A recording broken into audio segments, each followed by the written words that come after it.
कल पूरे देश में आगजनी हुई है, कल पूरे देश में पत्थरबाजी हुई है। और ये जो पत्थरबाजी हुई है, आप याद करिए, पहले साल में एक दो बार होती थी, बाद में ये बढ़ी है, महीने में एक दो बार होने शुरू हो गई, और अब बढ़ते बढ़ते हर हफ्ते एक दो बार होने लग गई। पहले देश के कुछ राज्यों में होती थी, सामान्यतया कश्मीर में पत्थरबाजी होती थी, बंगाल में पत्थरबाजी होती थी। अब तो बिहार में भी पत्थरबाजी हो रही है, झारखंड में भी पत्थरबाजी हो रही है, राजस्थान में भी पत्थरबाजी हो रही है, गुजरात में पत्थरबाजी हो रही है। तो पूरे देश में पत्थरबाजी शुरू हो चुकी है। क्यों? क्योंकि हमने पत्थरबाजी के मूल कारण पे कभी चर्चा ही नहीं किया। पत्थरबाजी होती है, फोटो खींचे जाते हैं, वीडियो शेयर किए जाते हैं, तू मैं होती है, आरोप प्रत्यारोप होता है, नूरा कुश्ती होती है, लेकिन कभी पत्थरबाजी को वास्तव में खत्म कैसे किया जाए, इसका परमानेंट क्या इलाज है, इस पर कभी चर्चा ही नहीं हुई। मैं आपसे पूछ रहा हूं, आपके अगर 4 बच्चे हैं, चारों बच्चों को आप ऐसे स्कूल में पढ़ाते हैं जहां चारों का सिलेबस बिल्कुल अलग अलग है, और एक स्कूल ऐसा भी है जहां दूसरे के बारे में नफरत सिखाई जाती हो। जब वो चारों बच्चे स्कूल से निकलेंगे, जहां चारों की किताबें अलग है, चारों का सिलेबस अलग है, चारों का पढ़ने का तरीका अलग है, चारों का पढ़ाने का तरीका अलग है, क्या आपस में वो एक प्रेम से भाई, एक साथ भाई जैसे रहेंगे? क्या नहीं रहेंगे।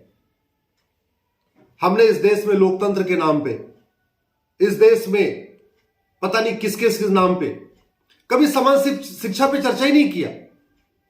मैं गारंटी के साथ कहता हूं, जब तक समान शिक्षा लागू नहीं होगी, जब तक एक देश एक शिक्षा लागू नहीं होगी, जब तक एक देश एक सिलेबस लागू नहीं होगा, भारत में शांति स्थापित करना, भाईचारा स्थापित करना मुश्किल ही नहीं, नामुमकिन है, हो ही नहीं सकता है, ये कभी नहीं होगा। राइट टू एजुकेशन एक्ट है हमारे पास, पता नहीं हम उसको राइट टू इक्वल एजुकेशन क्यों नहीं बना रहे? क्यों नहीं हम एक 555 मॉडल लागू करते हैं? 555 मॉडल का मतलब 5 साल का प्राइमरी होगा जो सबके लिए कंपलसरी होगा, सबका सिलेबस एक होगा, सब अपनी अपनी मातृभाषा में पढ़ेंगे, लेकिन सिलेबस सबका एक होगा, और उसमें कोई गणित विज्ञान पढ़ाने की जरूरत नहीं है। उसमें तो वसुधैव कुटुंबकम, नारी तू नारायणी, सर्वधर्म संभाव, प्रेम, अष्टांग योग, आयुर्वेद, योगा, नेचुरोपैथी, एयर, मतलब इसके बारे में हमें, प्रकृति का संरक्षण, इसको पढ़ाने की जरूरत है। ये 5 साल का हो गया।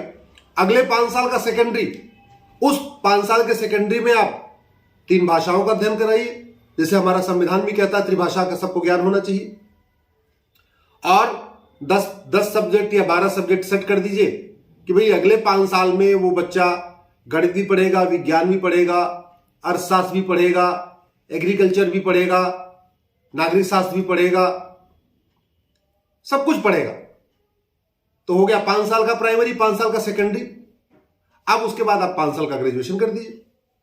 उस 5 साल के ग्रेजुएशन में लोग अपने अपने जिस सब्जेक्ट से इसको करना हो, इंजीनियरिंग करना हो, मेडिकल करना हो, लॉ करना हो, एमबीए करना हो, क्लैट करना, जो भी करना है, और उस 5 साल में भी ऐसे कर सकते कि भाई जो 1 साल कंप्लीट करेगा उसको डिप्लोमा मिलेगा, जो 2 साल कंप्लीट करेगा उसको एक दूसरा डिप्लोमा मिलेगा, जो 3 साल का करेगा उसको अलग डिप्लोमा मिलेगा।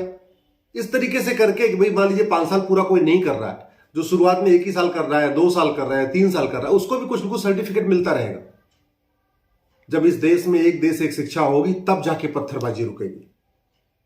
इसी तरीके से मैं आपसे पूछ रहा हूं, अगर आपके 4 बच्चे हो, चारों बेटों के लिए अलग अलग नियम कानून हो, 4 बहुएं हैं, चारों के लिए अलग अलग नियम कानून हो, क्या चारों बेटे एक साथ रहेंगे, प्रेम से रहेंगे, भाईचारा से रहेंगे? क्या चारों बहुएं एक साथ प्रेम से रहेंगी, भाईचारा से रहेंगी? नहीं। तो जब एक ही परिवार की 4 बहुएं अलग अलग नियम कानून के कारण प्रेम से नहीं रह सकती, एक ही मां के 4 बेटे अलग अलग नियम कानून के कारण के एक साथ प्रेम से नहीं रह सकते, तो इस देश में अगर हिंदू के लिए अलग कानून, मुस्लिम के लिए अलग कानून, पारसी के लिए अलग कानून, ईसाई के लिए अलग कानून चल रहेगा, तो प्रेम से कैसे रह लेंगे? जैसे 4 बच्चों का सिलेबस अलग अलग होगा तो चारों प्रेम से नहीं रहेंगे, चारों का नियम कानून अलग अलग होगा तो प्रेम से नहीं रहेंगे। वैसे ही जब चारों इस देश में हिंदू के लिए अलग स्कूल चलेगा, मुस्लिम का अलग स्कूल चलेगा, पारसी का अलग स्कूल चलेगा, ईसाई का अलग स्कूल चलेगा, चारों का सिलेबस अलग अलग होगा, सीबीएसई कुछ अलग पढ़ाएगा, आईसीएसई कुछ अलग पढ़ाएगा, स्टेट बोर्ड कुछ अलग पढ़ाएगा, मदरसा कुछ अलग पढ़ाएगा, मिशनरी स्कूल कुछ अलग पढ़ाएगा, कभी नहीं प्रेम से रह सकते। तो इसमें समान शिक्षा के साथ साथ समान नागरिक संहिता बहुत जरूरी है। और भय बिन होय न प्रीत, ये रामायण में लिखा हुआ है। सठे साठ्यम समाचरित, महाभारत में लिखा हुआ है। वैसे भी हिंदी भाषी गांव में हम कहते हैं लोहा लोहे को काटता है, ये कहते हैं। तो जब सठे साठ्यम समाचरित हमारे बाकायदा सिद्धांत है, भय बिन होय न प्रीत सिद्धांत है, तो हम इसके अनुसार कानून क्यों नहीं बनाते? आखिर ये पत्थरबाजी चाइना में क्यों नहीं होती? ये पत्थरबाजी कोरिया में क्यों नहीं होती? ये पत्थरबाजी जापान में क्यों नहीं होती? ये पत्थरबाजी सिंगापुर में क्यों नहीं होती? ये भारत में क्यों होती है? क्योंकि China, Japan, Singapore, France, Korea, इन देशों ने सठे साठ्यम समाचरित सिद्धांत के अनुसार कानून बनाया है। सठे साठ्यम समाचरित सिद्धांत के अनुसार आखिर हम कानून क्यों नहीं बना रहे? दुनिया के कई देशों में कोई भी अगर घटना होती है उसके 1 घंटे के अंदर एफआईआर हो जाता है। दुनिया के कई देशों में अगर जो एफआईआर होता है उसके 1 महीने के अंदर पुलिस इन्वेस्टिगेशन करके चार्जशीट फाइल कर देती। दुनिया के कई देशों में मात्र 1 साल के अंदर कोर्ट का फैसला आ जाता है। यानी 1 घंटे के अंदर मुकदमा दर्ज होता है, 1 महीने के अंदर चार्जशीट फाइल होती है और 1 साल के अंदर फैसला आ जाता है। यह व्यवस्था हम भारत में क्यों नहीं कर रहे? वर्ल्ड क्लास एयरपोर्ट बना रहे हैं, वर्ल्ड क्लास हाईवे बना रहे हैं, वर्ल्ड क्लास सब कुछ बना रहे हैं, वर्ल्ड क्लास कानून क्यों नहीं बना रहे? वर्ल्ड क्लास पुलिस सिस्टम क्यों नहीं बना रहे? वर्ल्ड क्लास जुडिशियल सिस्टम क्यों नहीं बना रहे? वर्ल्ड क्लास इलेक्शन सिस्टम क्यों नहीं बना रहे? वर्ल्ड क्लास एडमिनिस्ट्रेटिव सिस्टम क्यों नहीं बना रहे? किसने रोका है हमें? अगर हम पुलिस रिफॉर्म कर दे, पुलिस चार्टर लागू कर दे, जुडिशियल रिफॉर्म करके जुडिशियल चार्टर लागू कर दे, इलेक्शन रिफॉर्म करके गुंडे बदमाशों को इलेक्शन में आने से रोक दें, एडमिनिस्ट्रेटिव रिफॉर्म कर दें, सिटीजन चार्टर लागू कर दें, तब यह अपराध अपने आप कम हो जाएगा। अभी तो जो पत्थरबाजी कर रहे हैं बाद में वो पार्षद बन रहे हैं, जो पत्थरबाजी कर रहे हैं वो प्रधान बन रहे हैं, पत्थरबाजी करने वाले के झुंड में से कुछ एक विधायक भी बन जा रहे हैं। तो एक तरीके से हमारे यहां तो प्रमोशन हो रहा है पत्थरबाजी का। हम चाइना जैसा जनसंख्या नियंत्रण कानून क्यों नहीं बना रहे? 86,000 बच्चे रोज पैदा हो रहे हैं, 86,000 में से आधे से ज्यादा गरीबी बढ़ा रहे हैं, गरीबों के यहां पैदा हो रहे हैं। अगर गरीबों के यहां पैदा हो रहे हैं इसका मतलब गरीबी बढ़ रही है। हमारी आधी 50% समस्याओं का रूट काज जनसंख्या विस्फोट है। 2% जमीन है हमारे पास, मात्र 4% पानी है। दुनिया की 20% जनसंख्या हो चुकी है, इसके बावजूद भी जनसंख्या नियंत्रण कानून नहीं बना रहे। जनसंख्या नियंत्रण कानून बना के चीन विश्व की महाशक्ति बन गया और हम आज भी नहीं जनसंख्या नियंत्रण का ड्राफ्ट पेश कर रहे हैं पार्लियामेंट में। आज भी हम नहीं बना रहे, जबकि हमारे संविधान में लिखा हुआ है। हम घुसपैठियों की 100% प्रॉपर्टी जब्त करने के लिए कानून क्यों नहीं बना रहे? घुसपैठियों को 20 साल से 50 साल की सजा देने का कानून क्यों नहीं बना रहे? एक कानून बन जाए कि घुसपैठियों की 100% प्रॉपर्टी जब्त होगी और आजीवन कारावास दिया जाएगा। मैं गारंटी के साथ कहता हूं एनआरसी किए बिना ही 80% घुसपैठिए भाग जाएंगे। जैसे ही जुडिशियल सिस्टम अच्छा होगा, नार्को पॉलीग्राफ ब्रेन मैपिंग कानून बनेगा, घुसपैठिए भाग जाएंगे। हम नार्को पॉलीग्राफ ब्रेन मैपिंग कानून क्यों नहीं बना रहे? पुलिस को जो इन्वेस्टिगेशन करने में 1 साल लगता है, अगर नार्को पॉलीग्राफ ब्रेन मैपिंग कानून बन जाए तो 1 हफ्ते के अंदर इन्वेस्टिगेशन हो जाएगा। लेकिन चूंकि नेताओं की भी झूठ पकड़ी जाएगी, नेताओं का पाखंड पकड़ा जाएगा, नेताओं की भी जितने काले धंधे हैं पकड़ में आ जाएंगे, इसलिए नार्को पॉलीग्राफ ब्रेन मैपिंग कानून नहीं बन रहा है। अगर पुलिस सिस्टम अच्छा होगा, जुडिशियल सिस्टम हो जाएगा, नेताओं को भी सजा मिलना शुरू हो जाएगी, इसलिए हम पुलिस रिफॉर्म नहीं कर रहे। कठोर कानून बनेगा भ्रष्टाचार खिलाफ तो नेताओं को भी सजा होगी, इसलिए हम जुडिशियल रिफॉर्म नहीं कर रहे और भ्रष्टाचार खिलाफ कठोर कानून नहीं बना रहे। केवल बातें करने से पत्थरबाजी नहीं रुकेगी। केवल तू मैं करने से पत्थरबाजी नहीं रुकेगी, आरोप प्रत्यारोप करने से पत्थरबाजी नहीं रुकेगी, कठोर कानून बनाना पड़ेगा।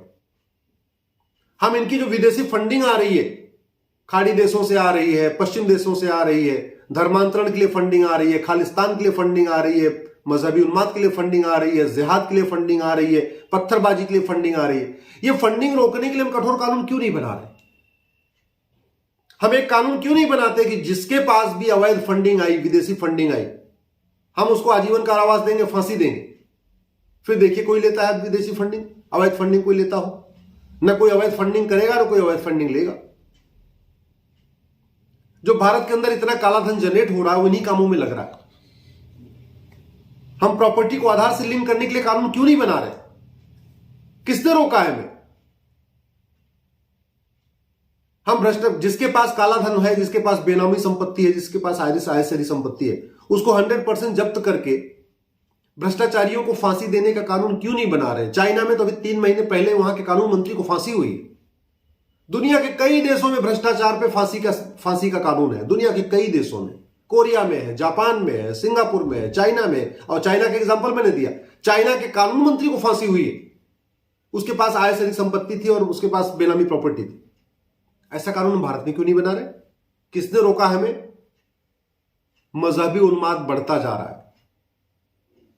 भारत 75 साल पहले बंटा था, दूसरे विभाजन की कगार पे आके खड़ा हो गया है।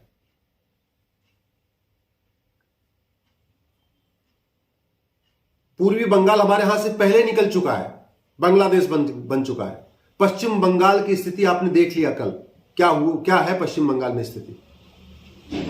असम के 9 जिले जो है एकदम 9 जिलों की डेमोग्राफी बदल चुकी है।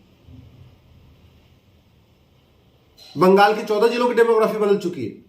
बिहार के 6 जिलों की डेमोग्राफी बदल चुकी है। झारखंड के 4 जिलों की डेमोग्राफी बदल चुकी है। उत्तर प्रदेश के 18 जिलों की डेमोग्राफी बदल चुकी है। पूरे भारत में 200 जिलों की डेमोग्राफी बदल चुकी है। 200 जिलों से पलायन हो रहा है। भारत के 9 राज्यों में अल्पसंख्यक हो चुके हैं। लेकिन पहले राजाओं के गुलाम थे, अब नेताओं के गुलाम हो गए।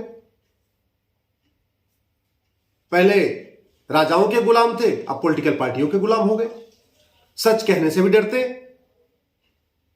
इस बात की चिंता नहीं कि 20 साल 25 साल के बाद हमारे आने वाली जनरेशन के साथ क्या होगा, हमारे बच्चों के साथ क्या होगा। अफगानिस्तान से भागे छोड़ छाड़ के सब कुछ, उससे सबक नहीं लिया। पाकिस्तान से सब कुछ छोड़ छाड़ के भागे, उससे सबक नहीं लिया। बांग्लादेश में सब कुछ छोड़ के भागे, उसके बाद भी सबक नहीं लिया। कश्मीर से सब कुछ छोड़ के भागे, फिर भी सबक नहीं लिया। अभी कुछ दिन पहले बंगाल से भी पलायन हुआ था, फिर भी सबक नहीं लिया। पलायन पे पलायन हो रहा है। हरियाणा के नूह से पलायन हो रहा है, मेवात से पलायन हो रहा है, राजस्थान में पलायन होता है, बिहार में पलायन होता है, बंगाल में पलायन होता है। हर साल त्योहारों पे पत्थरबाजी होती, फिर भी कोई सबक नहीं ले रहे। भय बिन होय न प्रीत, ये रामायण का वाक्य है। सठे साठ्यम समाचरित, महाभारत का वाक्य है। नेताओं, राजाओं, सत्ताजीवी राजाओं की गुलामी करते करते पूरी दुनिया से गायब हो गए। सत्ताजीवी नेताओं की गुलामी करते करते भारत के 9 राज्यों में अल्पसंख्यक हो गए। पॉलिटिकल पार्टियों की गुलामी करते करते 200 जिलों से पलायन होना शुरू हो गया। और अगर अभी भी नहीं सुधरोगे तो याद रखना 25 साल के बाद कोई बचाने नहीं आएगा। ये अंबेडकरवाद, गांधीवाद, समाजवाद, साम्यवाद, वामपंथी, ये सारी जुमलेबाजी है। लक्ष्य है केवल 2, वोट और नोट। ये जितनी जुमलेबाजी होती है, गांधीवाद, समाजवाद, साम्यवाद, अंबेडकरवाद, सब जुमला, सब ये केवल और केवल वोट और नोट के लिए होता है। ये केवल वोट और नोट के लिए होता है। इसलिए मैं आपसे निवेदन कर रहा हूं, अभी भी वक्त है। अपने अपने सांसदों, विधायकों से मिलिए। आखिर घूमने टहलने जाते हैं, छुट्टी करते हैं ना। घर में शादी विवाह होता है, छुट्टी करते हैं ना। घर में किसी की तबीयत खराब हो गई तो छुट्टी करते हैं ना। यहां देश की तबीयत खराब हो चुकी है, 1-2 दिन की छुट्टी करिए। 10-10, 20-20 आदमी का अपना ग्रुप बनाइए। सांसद से जाके मिलिए, विधायक से जाके मिलिए कि भारत में समान शिक्षा लागू क्यों नहीं हो रही है, भारत में समान नागरिक संहिता क्यों नहीं लागू हो रही है, भारत में घुसपैठियों को फांसी देने का कानून क्यों नहीं बन रहा, भारत में जनसंख्या नियंत्रण कानून क्यों नहीं बन रहा है? भारत में धर्मांतरण के खिलाफ कठोर कानून क्यों नहीं बन रहा है? ये समस्याएं सारी राष्ट्रीय समस्याएं हैं, इसलिए इसका समाधान संसद में होना चाहिए। राज्यों के स्तर पर कानून बनाने से कोई फर्क नहीं पड़ेगा जब तक केंद्रीय स्तर पर कानून नहीं बनेगा, पार्लियामेंट में कानून नहीं बनेगा। इसलिए अपनी अपनी टोली बनाइए, 10 आदमी की, 15 आदमी की, 20 आदमी की टोली बनाइए और एक बार जाके सांसद को पकड़िए। नहीं सांसद से मिल सकते हैं, सांसद को ईमेल करिए, एसएमएस करिए, व्हाट्सएप करिए, फोन करिए, ट्विटर पे टैग करिए, जो करना है करिए। वो भी नहीं कर सकते तो अपना वीडियो बना के सांसद के नाम शेयर करिए अपने सोशल मीडिया में, अपने फेसबुक पे अपना वीडियो शेयर करिए कि समान शिक्षा लागू होनी चाहिए, समान नागरिक संहिता लागू होनी चाहिए, घुसपैठ के खिलाफ कठोर कानून बनना चाहिए, धर्मांतरण के खिलाफ कठोर कानून बनना चाहिए, जनसंख्या नियंत्रण कानून बनना चाहिए, प्रॉपर्टी को आधार से लिंक करने का कानून बनना चाहिए, काला धन बेनामी संपत्ति 100% जब्त करने के लिए कानून बनना चाहिए, विदेशी फंडिंग नियंत्रण के लिए कानून बनना चाहिए, पुलिस रिफॉर्म होना चाहिए, जुडिशियल रिफॉर्म होना चाहिए, इलेक्शन रिफॉर्म होना चाहिए, एक घंटे के अंदर मुकदमा दर्ज होना चाहिए, एक महीने के अंदर चार्जशीट फाइल होनी चाहिए, 1 साल के अंदर लोगों को सजा होनी चाहिए। अपना वीडियो शेयर करिए। और वो भी नहीं कर सकते तो जो मैं ये बात कह रहा हूं, हमारा वीडियो शेयर करिए। इस हमारे वीडियो को अपने अपने सांसद को भेजिए, व्हाट्सएप पे भेजिए, ट्विटर पे टैग करके भेजिए, कुछ तो करिए। बैठने से बात नहीं बनेगी। जय हिंद, जय भारत।